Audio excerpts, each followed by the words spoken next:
the Allen County Public Library, or any other supporting organizations.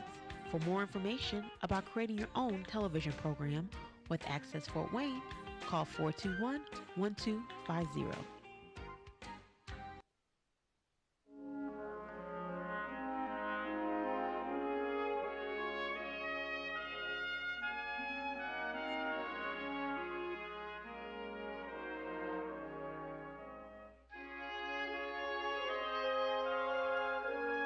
You do. But I think we're guilty of that too. Oh, yeah.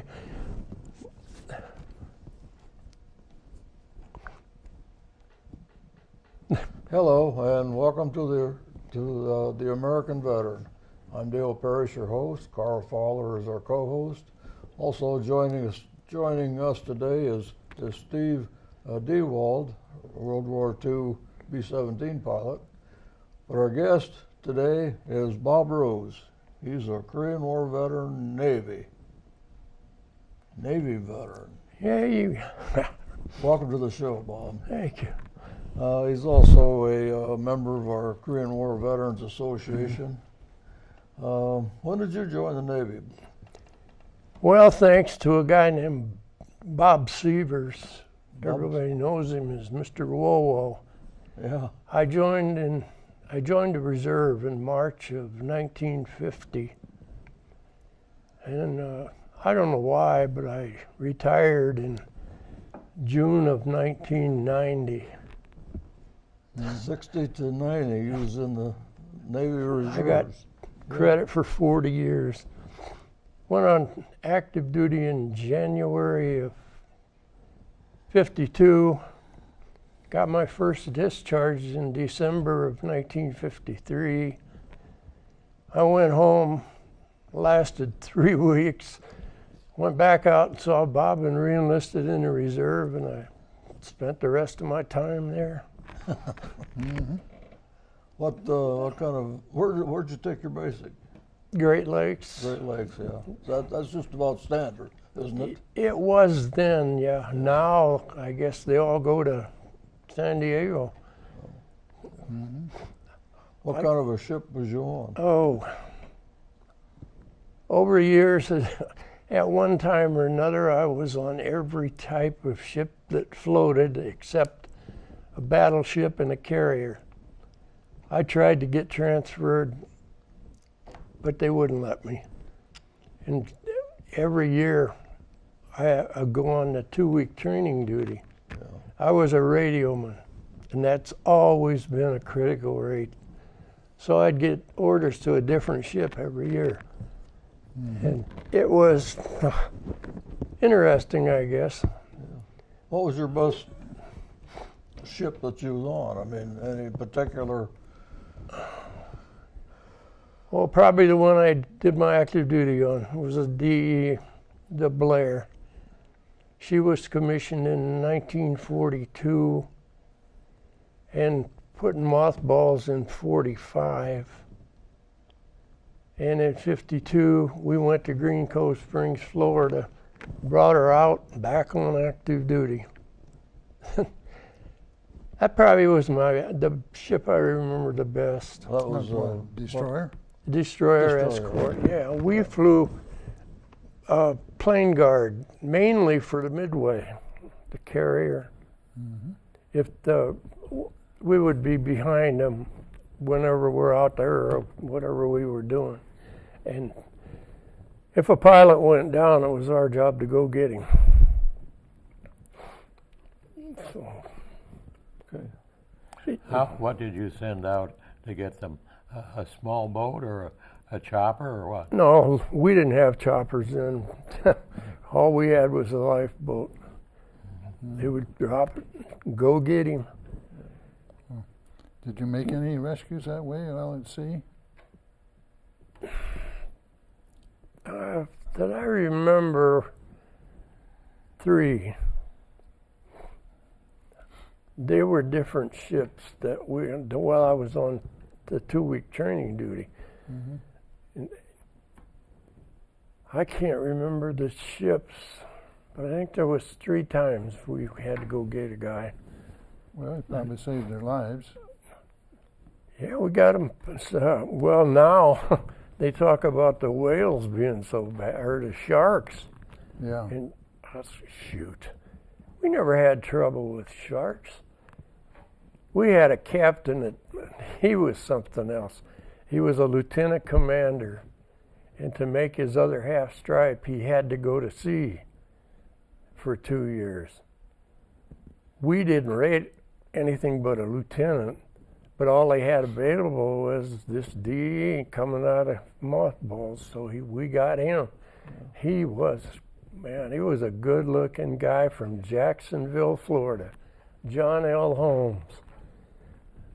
It's Steve. Our home port was Newport, Rhode Island, but we spent some time down in Key West at the station.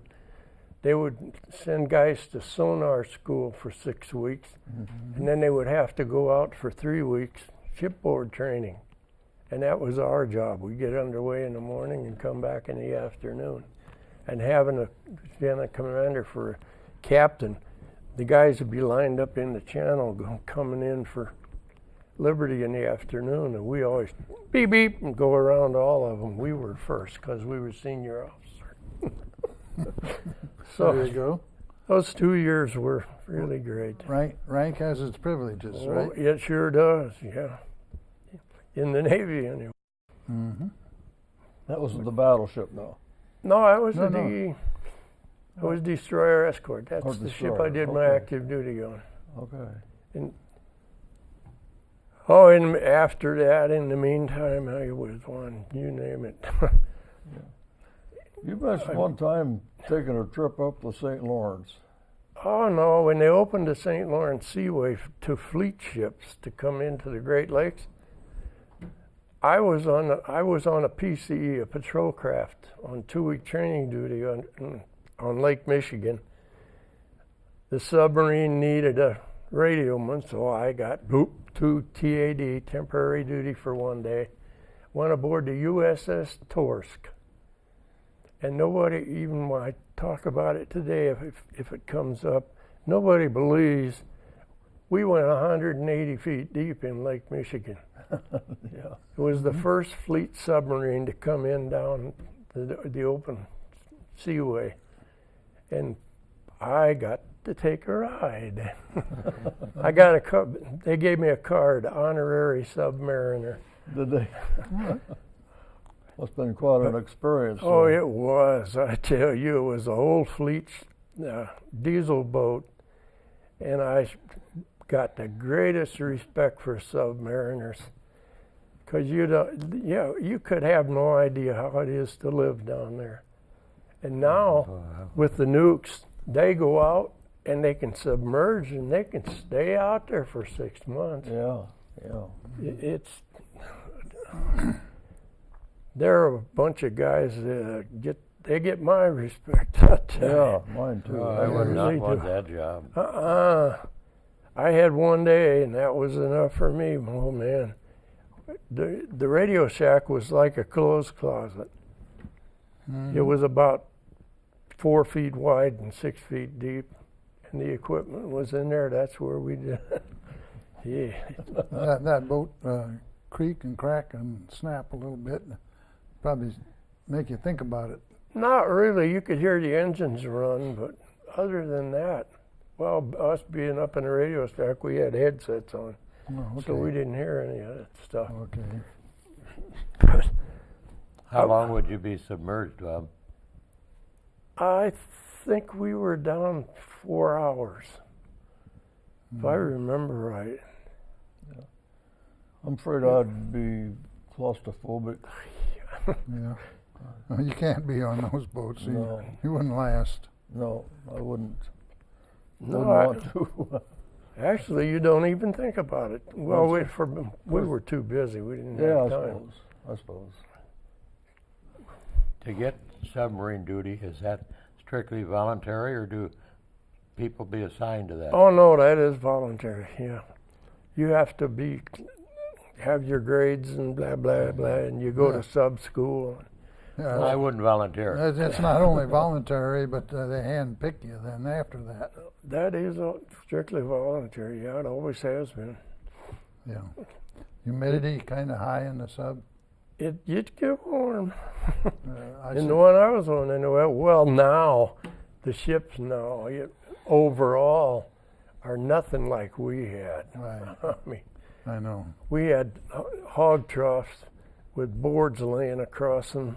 That was our facilities, and had on our ship we had 4 showers for 200 guys. The ships now, like the big carriers, got over 5,000. Yeah. Our racks, we had pads that were probably 3 inches thick for mattresses, and they came down. It's hard to say without seeing them. They were racks. That's all they were. In the daytime, they were up like this, and at night when you're sleeping, they're down like this. But our pads, we had, well, they call them day pads now. And the ships today, man, they got mattresses that are 4 inches thick. They're air-conditioned compartments. Yeah. It's just, mine, I was in the top rack, so I had about that much room between my head and the overhead. And it's a crazy thing. Well, we had a first-class gunner's mate slept down in our compartment, and his rack was right, the fan was here, and the guys, they stuck his toe in the fan one night. But, oh gee. It's like one happy family. You're always pulling something on somebody. Oh yeah. But I enjoyed getting after the active duty, and I got back in, I'd get the 2 weeks training every year, get assigned to a different ship, and go different places. Geez, it was, I really liked it. I probably should have stayed longer, but I didn't. Join the Navy, see the world. Did you see the world I then? saw half of it. Okay. I tried to get out of the Atlantic Ocean. Had an old chief on the ship I was on active duty. The day he left the ship, I'm standing up here on the weather deck, and he's down on the main deck. We were talking, and I don't know, I said something to him. No, buddy. I said, you're a can man. Once you get assigned to the destroyers, you don't get out. Locked in. Huh? You're in there, yeah. And he probably was all right. I probably would have stayed in the cans if I'd have stayed in, but I didn't. I got out and came home and then went back. Yeah. And then I got the 2-week training duties, but geez, I liked it. Except one, was I? Oh heck, I can't remember the ship now.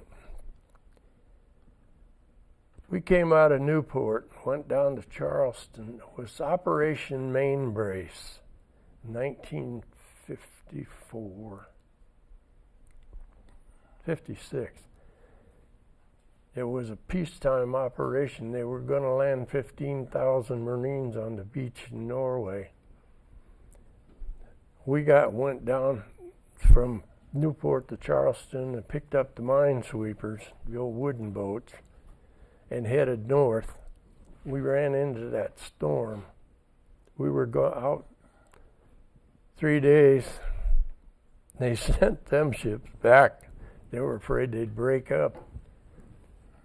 But we went on through, and you can imagine a 20-foot wave, and you're down in the bottom of it, and you come up on top, and there's a destroyer heading right toward us. We had a machinist mate. He got scared. He came up and jumped in a lifeboat, and he wouldn't come out of there. They had to take his meals up to him. Sounds like a wise place to be. I don't think the lifeboat would do much good unless it was released, would it?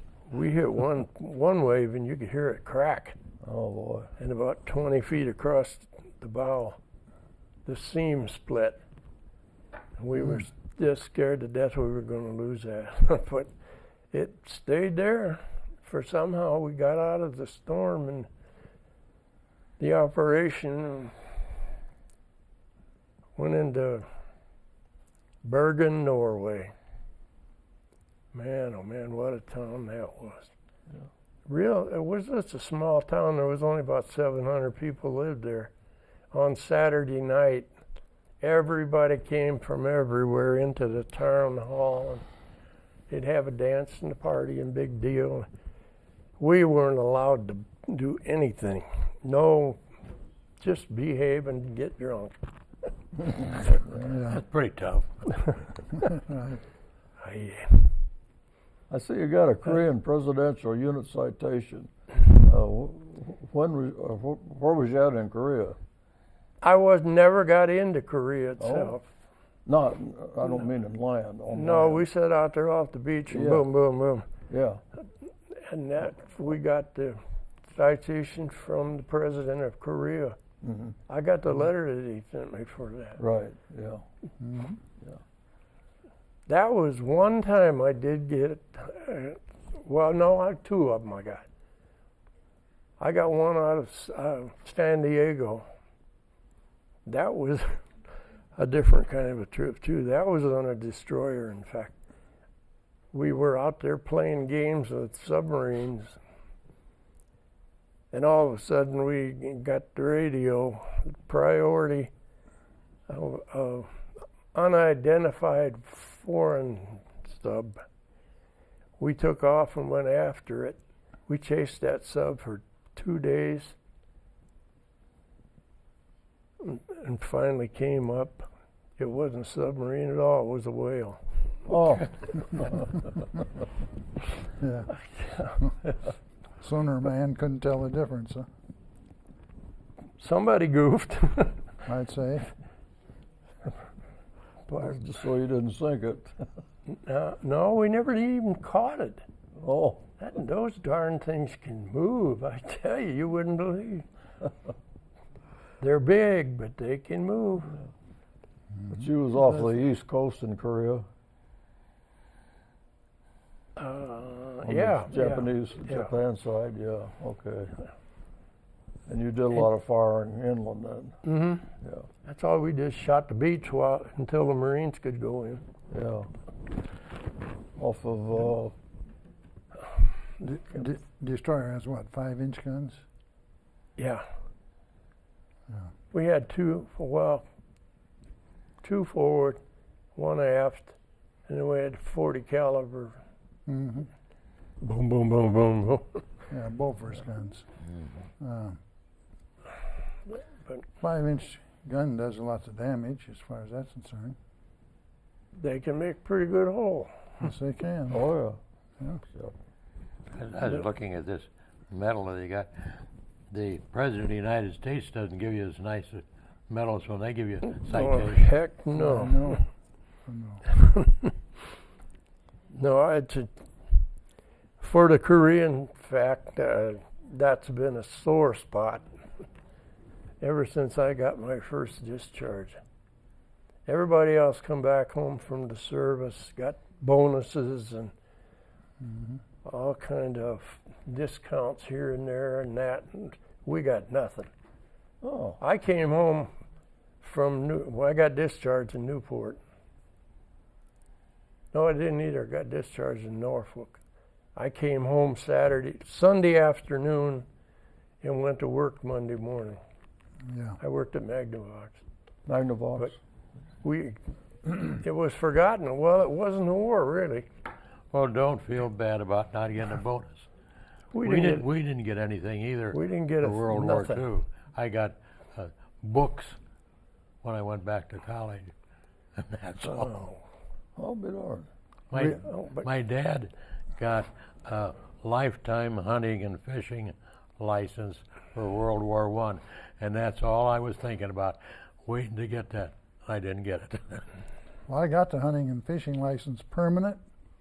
They canceled it. Yeah, they took it away from Didn't us. last very long, did it? You're talking about bonuses of Korean War. Yeah. The state of Indiana had $11 million set aside for bonuses for veterans. We didn't get it. They transferred it over to the general fund. Well, my brother and I got some. Probably mustering out pay. Got a bonus? State of Indiana.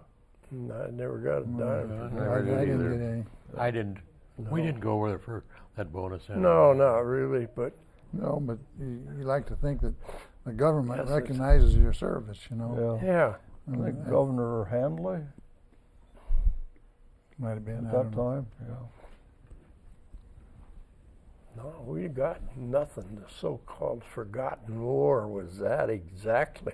Yes. No, you're no right. one- Until You're about right. a year, 2 years ago, they changed that, and now they call it the Korean War. Yeah. Not a police Well, action anymore. Uh-uh. I was going to say, the first time you went to sea, did you have your sea legs on, or did it take a while?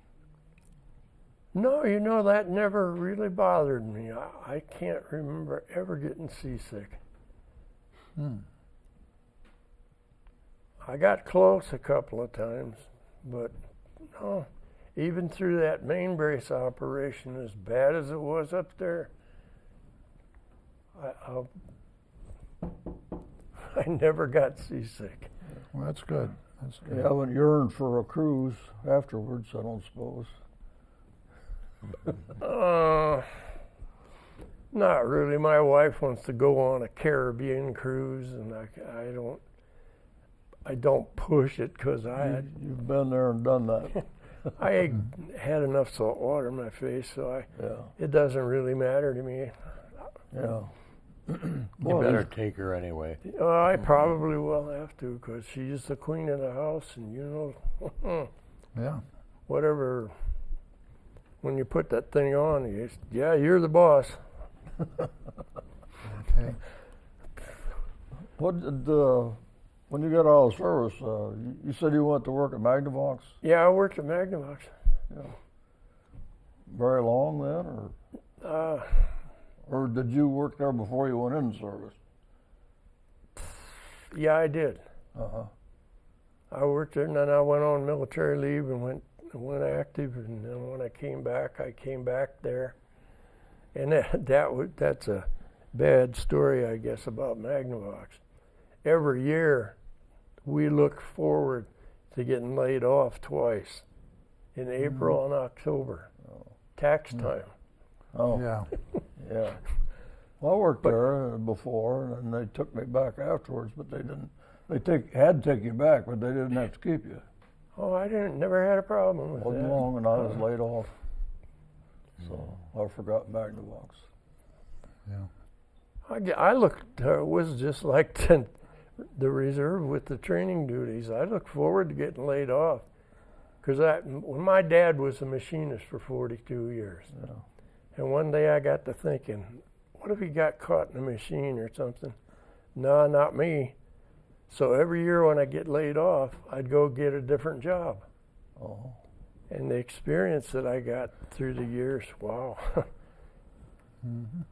Well, I've lived in my house for 52 years and never had anybody come in to fix anything until I got my wife now. 10 years ago. My first wife died, and then I married this gal. We knew each other in high school. And when I came home on leave from the Navy, she lived down the street from me, where my folks lived. I went on dates, and then she got married, and I got married. And I lost her, and my wife and I we'd go into Walmart. Well, before that, I worked for HP Products out of Indianapolis, and I was delivering one day to the Humane Shelter on Dwinger Avenue. Mm-hmm. I walked in there, and this gal behind the desk, "Hi, Bob Rose." And I looked at her, and I said, I got your picture from high school. Oh, yeah. And then, sometime after that, we were in Walmart. She was a checkout. I'll be darned. Hey, Bob Burrows, hi, blah, blah, blah. And we got to talking. And my wife got sick, and she died. And I got a Christmas card from this gal, Bonnie. And I, what the heck? I read it. Call me sometime. And I don't know.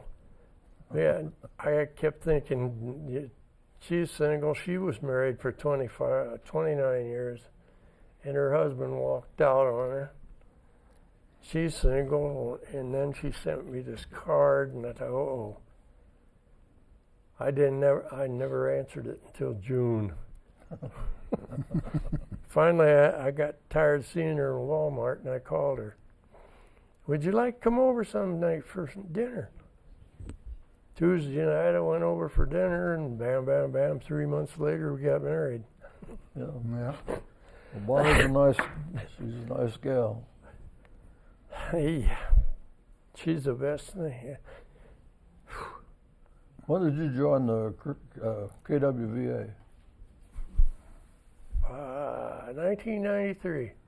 That's about Art when- Floto was the commander then, and Yeah. I went out to the air show at the airport. Well, hey, why don't you come out and join up? I did, and here I am. I guess it was about the time I joined. Art I think was it was, commander. if I remember right, I think it was in October of '93 Yeah. or May. It was in May. It was the air show. And it's been a good experience. I've met a lot of good guys since we. Yeah, it's nice to get with the ones that know what you're talking about. They say you get to be a big happy family, and I think that's pretty close. Yeah. Well, there's no doubt about it. All veterans have something in common, you know. And I've observed that one veteran never has any problem talking to another veteran. There seems to be some kind of a bond there that people can communicate, get along real well with, and so forth. Maybe they're just all talkative. Well, but they don't talk to other people that way. No, I'd agree with that. Yeah. Bet to bet. Yeah, there is There certainly is something a different bond there. But instead, man, oh man. I've approached guys our age in the mall or wherever I happen to see them, and you can just tell they're a veteran, you know. Strike up a conversation with them and get along real well. And my wife will say, "You know that guy?" And I never I saw do now. I never saw him before in my life, you know. Yeah. But they have something there in common. Yeah. I bump into guys all the time, and then when they find out how the shifts and the way I went through the reserves, I hear and tell too many stories. Yeah. I was on training duty playing guard for the Midway when the Korean thing, or not Korea, when the Cuban crisis popped out. Yeah. And you know, I was a radioman, Bob, and we got we're within out of time. we got within 12 hours of going to Cuba. Oh, great. Thanks for being on the show, Bob. Yeah, okay, glad to be here. And Especially thanks to for meet your this service. guy. I mean, my Yeah, that's wow. been a real pleasure. Not very many guys that old around. Oh. Oh, the D-Wall's a good name in Fort Wayne. Hope you enjoyed the program. We're on every Friday night. Remember, freedom is not free. Thank you and good night.